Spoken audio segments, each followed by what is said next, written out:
प्रीती सांग ना तुझं सरप्राईज एकदम, कारण का मागच्या वेळेचं मेथकूट आणि चटणीपूड तर तयार आहे, तो काय करायचंय त्याच्यापासून? हो अगं, खूप जणांचे कमेंट्स आलेले आहेत की पटकन कळवा म्हणून.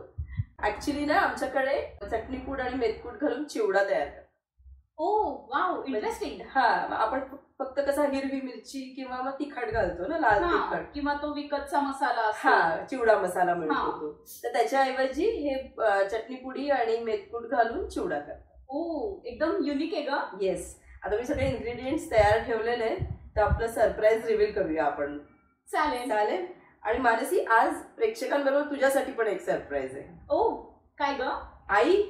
अरे वा, कधी आलात का तू? मी झाले 30 तारखेला आले. आणि खास दिवाळी करता. दिवाळी करता. मग आज तुमच्याच हातचा चिवडा आम्हाला चाखायला मिळणार का? हो, आमचा अगदी पारंपरिक चिवडा आहे हा. आमच्या सासूबाई वगैरे तेव्हापासून आम्ही करतो. तुम्ही जे चटणी पोळी मेथकूट केलं ना, ते तेवढंच वापरतो आम्ही त्या चिवड्यामध्ये. अच्छा काकू, करायचं मग चिवडा? हो, तुमच्या हाताची एकदम पारंपरिक चव. नक्की नक्की. प्रीती, झालं का? तयारी केली? हे बघ मानसी, आता हे चिवड्याचे हे जे मी इंग्रेडियंट्स घेतले ना ते तुला सांगते. हो. हे पोहे घेतलेत, पातळ पोहे घेतलेत बरं का. नंतर डाळवं आहे, दाणे आहे, कढीपत्ता आहे फोडणीत घालायला, नंतर मीठ आहे, पिठी साखर आहे, हिंग आहे, तेल आहे, तिखट, हळद, मोहरी, ही चटणी पोळी आणि मेथकूट. आणि आता हे मी इथं काय काय घेतलं नाही सांगू? जिरे घेतले नाहीत, खोबरं घेतलं नाही. का तर आपण ह्या मेथकूट आणि पुडचटणीमध्ये आपण खोबरं आणि जिरे घातलेले, त्यामुळे मग आता ह्याच्यामध्ये आपण ते नाही समाविष्ट. आणि खरं म्हणजे आपण दाणे आणि डाळवं पण घातलेले.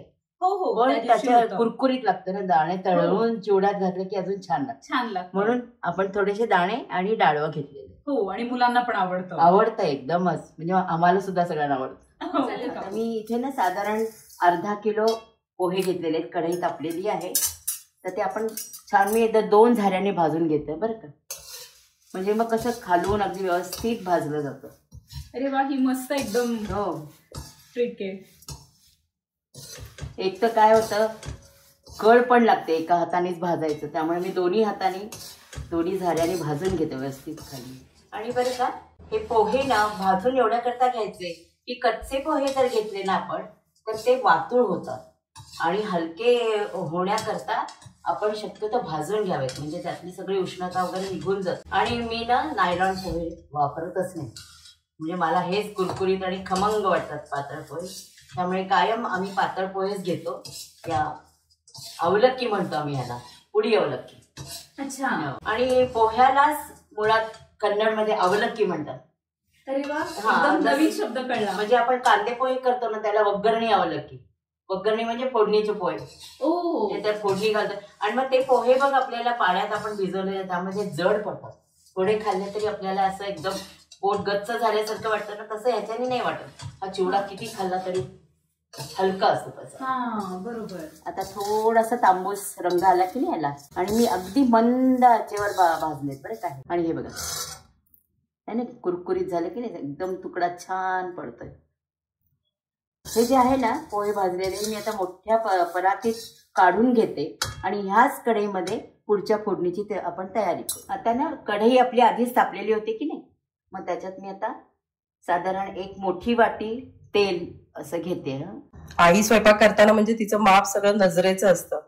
आज आपल्या व्ह्युअर्सना दाखवायचंय म्हणून तिला कप, वाटी, टीस्पून, टेबल स्पून ह्याचं मेजरमेंट द्यावं लागतंय. हो ना, ते अनुभवी असल्यामुळे त्यांना काही कशाची गरजच पडत नाही. आता तेल छान तापलेलं आहे, मग मी ह्याच्यात मोहरी टाकते. मोहरी छान तडतडू द्यायची अगदी खमंग. मग ह्याच्यामध्ये आता मी दाणे टाकते. दाणे छान अगदी तळून घ्यायचे मस्त लाल होईपर्यंत. दाणे तळणं झालं की मग ह्याच्यामध्ये आता थोडेसे डाळवं टाकते. ह्याला मला वाटतं पंढरपुरी डाळवं पण म्हणतात ना मानसी तिकडे. पंढरपुरी डाळ्या म्हणतात. आता टाकते कढीपत्ता.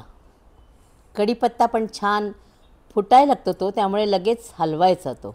आता मी हळद टाकली त्याच्यामध्ये, हिंग टाकले. आता कालवायचं, हे छान व्यवस्थित कालवायचं, अगदी खमंग सगळ्या वस्तू व्हायला पाहिजेत बरं का. आणि अजून एक टिप सांगायची मला, की आपण ही फोडणी एवढी केली आहे आणि पोहे कालवले त्याच्यात, आणि समजा आपल्याला वाटलं की तेल खूप झालंय, मग त्याच्यात आपण थोडंसं मेथकूट घालू शकतो. म्हणजे मेथकूटाने पुन्हा ते तेल ना असं छान ॲब्झॉर्ब करतं. आता मी गॅस बंद करते. आता ना ही फोडणी जरा कोमट झाली आहे की नाही, मग त्याच्यात मी तिखट घातलं आहे बरं का. आता तिखट, नंतर मीठ, त्याला जसं हवं तसं.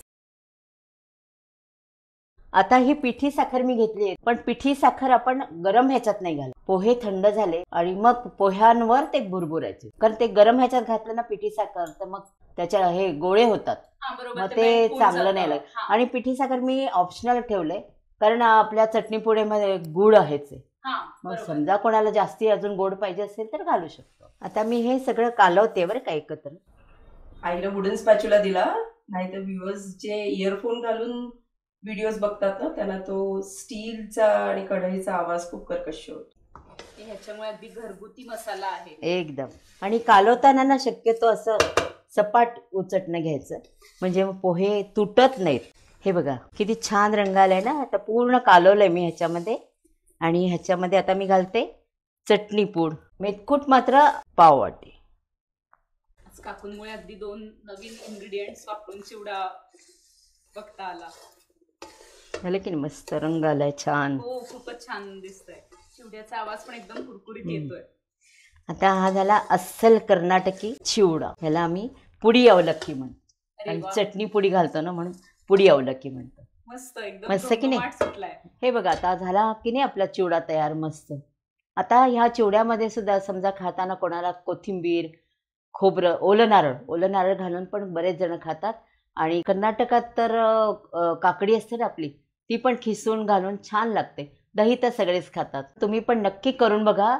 आधी चिवडा करा, मग त्याच्यात नारळ घाला, काकडी घाला, आणि कसा लागतो ते मला नक्की सांगा.